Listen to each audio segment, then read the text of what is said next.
नमस्कार, आप देख रहे हैं न्यूज़ फॉर इंडिया और मैं हूं आपके साथ कुमार। नजर करते हैं समाचारों पर। बात करते हैं बाली की।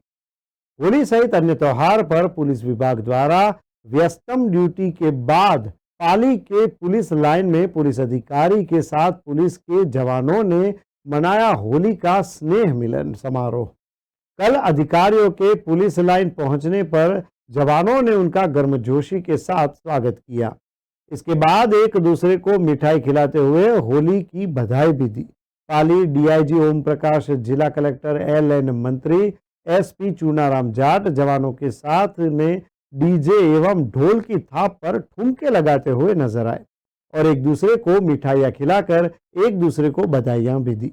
इस दौरान संभागीय आयुक्त वंदना, अतिरिक्त पुलिस अधीक्षक Vipin Sharma, city CO Jitendra Singh, Sojat SP Derawar Singh, सोडा सदर थाना प्रभारी अनिल बिश्नोई, औद्योगिक थाना प्रभारी पाना बिश्नोई, तिरियारी थाना प्रभारी गीता सिंह सहित पुलिस ने अधिकारी व जवान मौजूद रहे।